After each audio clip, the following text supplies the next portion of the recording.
मैं हूं आबिद हुसैन शेख, आपका खैर मकदम है 4 टीवी न्यूज़ कर्नाटक एक्सप्रेस में। राज्य में आज एक ही दिन 44 कोरोना वायरस के पॉजिटिव मामले, कुल संख्या पहुंची 359। कल राज्य में कोरोना से पीड़ित व्यक्तियों की कुल संख्या 315 थी, जो अब बढ़कर 359 को पहुंची है। आज पॉजिटिव पाए गए कुल 44 लोगों में इनमें 35 से कम उम्र के 20 लोग और 60 साल से ऊपर वाले लोग हैं। जिलों के हिसाब से देखा जाए तो बेंगलुरु में 10, मैसूरू में 12, बल्लारी में 7, मंडिया और चिकबल्लापुर में 3, बीजापुर में 2, बेलगाम में 5, दक्षिण कन्नड़ और बीदर में 1 मामले पॉजिटिव दर्ज हुए हैं। मैसूर जिले में 12 व्यक्ति पॉजिटिव। जब से राज्य में कोरोना ने पांव रखा है तब से मैसूर दूसरे नंबर पर है। यहां ज़्यादातर मामले नंजनगुडू के जुबिलिएंट फैक्ट्री से ही निकल रहे हैं। आज भी 12 मामलों में 9 नंजनगुडू से ही हैं। जनता का आग्रह था कि सरकार इस फैक्ट्री का जायजा लेकर कारण ढूंढे ताकि आने वाले दिनों में इस वायरस को रोका जा सके, मगर आज ही फैक्ट्री के जिम्मेदारों ने प्रेस रिलीज करके बताया है कि चीना से मंगवाए गए माल के सैंपल को पुनः लैब भेजा गया था, जिसकी जांच रिपोर्ट नेगेटिव आई है। ऐसे में इस फैक्ट्री के सिब्बंदी ही वायरस की चपेट में ज़्यादा क्यों आ रहे हैं, ये भी एक बड़ा सवाल बन के ही रह गया है। वायरस की चपेट में इंसान ही नहीं बल्कि फसलें भी आई हैं। किसान का दर्द।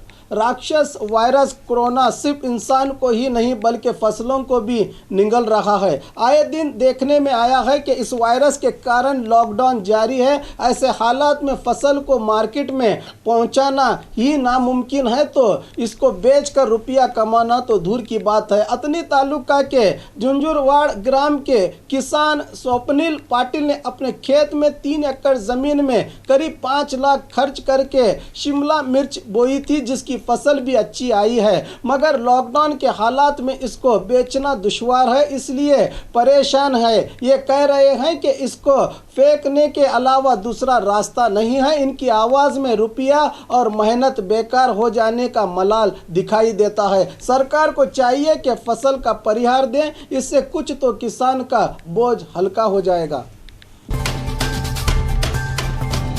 हर जिले में कोरोना चिकित्सा केंद्र की स्थापना, राज्य सरकार का फैसला। दिन ब दिन बढ़ते ही चले जा रहे इस वायरस को मात देने के लिए राज्य के हर जिले में चिकित्सा केंद्र खोलने का फैसला लिया गया है। आज बेंगलुरु में प्रेस मीट से बात करते हुए सीएम येडियुरप्पा ने बताया कि राज्य के 11 जिले वायरस मुक्त हैं। टेस्टिंग रेट में राज्य 2 नंबर पर पहुंचा है। अब तक कुल राज्य में 17,168 व्यक्तियों का टेस्ट किया जा चुका है। ग्रीन जोन यानी जहां अब तक वायरस ने अपना कमाल नहीं दिखाया, वहां के लोगों की भी जांच करने की सूचना अधिकारियों को दी गई है। केरला की तरह राज्य में भी पीड़ितों को प्लाज्मा टेस्ट के जरिए इलाज के लिए ICMR से अनुमति मांगी गई है। हर फैक्ट्री को निर्देश दिए गए हैं कि अपने वर्कर्स का खास ख्याल रखा जाए। थर्मल स्कैनर के जरिए वर्कर्स की जांच की जाए। अप्रैल महीने अंत तक राज्य में और 10 टेस्टिंग लैब खोले जाएंगे। राज्य की जनता से निवेदन किया कि सर्दी, खांसी, बुखार आए तो नज़रअंदाज न करें बल्कि फौरन ही डॉक्टर से मिलें, कहा सीएम ने। यात्रा उत्सव आयोजन PSI सस्पेंड। कल गुलबर्गा जिला चितापुर तालुका के राउर ग्राम में लॉकडाउन के मौके पर लॉकडाउन का उल्लंघन करते हुए सैकड़ों लोगों ने बिना मास्क और सोशल डिस्टेंस के सिद्धलिंगेश्वर यात्रा मनाते हुए रथ उत्सव का आयोजन किया था। इसको रोकने की कोशिश न करने वाले वाड़ी पुलिस थाने के PSI विजय कुमार और CDPO राजकुमार को निलंबित किया गया है। चिकबल्लापुर में सीलडाउन। आज चिकबल्लापुर में 3 व्यक्ति पॉजिटिव पाए गए हैं। दूसरी बात के वार्ड नंबर 17 के निवासी ने शहर के वार्ड नंबर 12, 13 सहित कई और जगह अनाज के किट बांटे हैं। उसी व्यक्ति की जांच रिपोर्ट पॉजिटिव आ जाने से शहर में और भी आतंक फैल गया है। कुल 31 वार्ड को सील डाउन किया गया है। हर वार्ड में एक अधिकारी को नियुक्त किया गया है। जरूरी चीजों के लिए हेल्पलाइन शुरू की गई है, इसलिए कोई भी घर से बाहर न आए। इसकी जानकारी दी जिला अधिकारी लता आर ने। करवे संगठन की ओर से इंसानियत की बेमिसाल पेशकश। कोरोना वायरस से जंग जारी है। लॉकडाउन के कारण कई राज्यों के जिलों के कई कार्मिक बेंगलुरु में फंसे हैं। न ही काम है न ही खाना।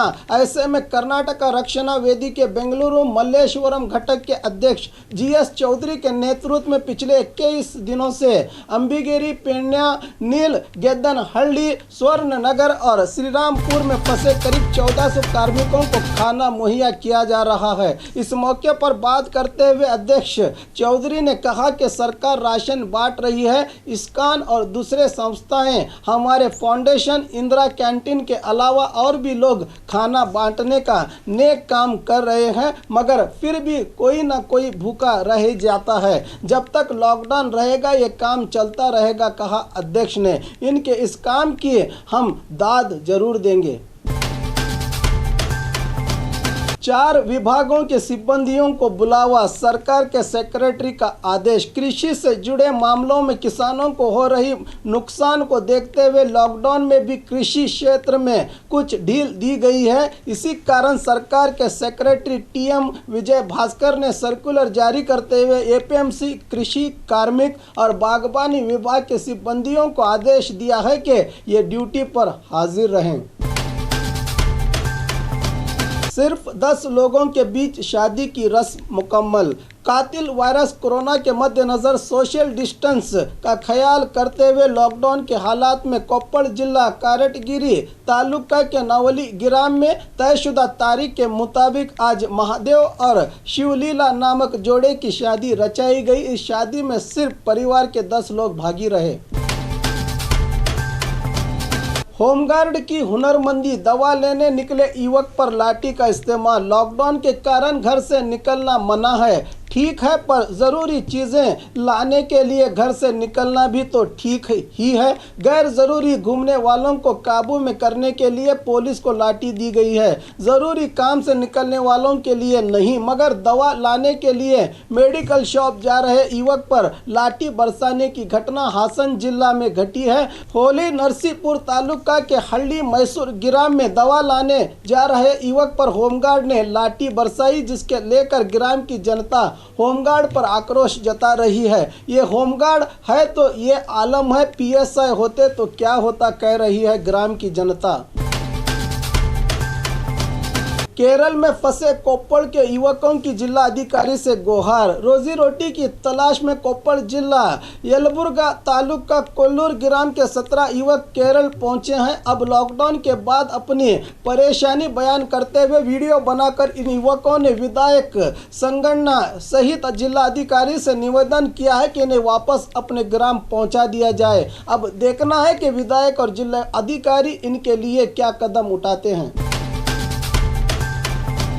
तुमकुर जिले में 31 लोग क्वारंटाइन से रिहा। तुमकुर जिला सिरा तालुका में 27 मार्च को वायरस पीड़ित के संपर्क में आए पत्नी और 3 साला बेटे सहित कुल 31 लोगों को क्वारंटाइन में रखा गया था। अब पत्नी और बेटा वायरस से मुक्त हुए हैं और दूसरे लोगों की जांच रिपोर्ट नेगेटिव आने पर इन सभी लोगों को क्वारंटाइन से रिहा किया गया, जिसके कारण इलाके के लोगों ने तालियां बजाकर बधाई देते हुए इनका स्वागत किया।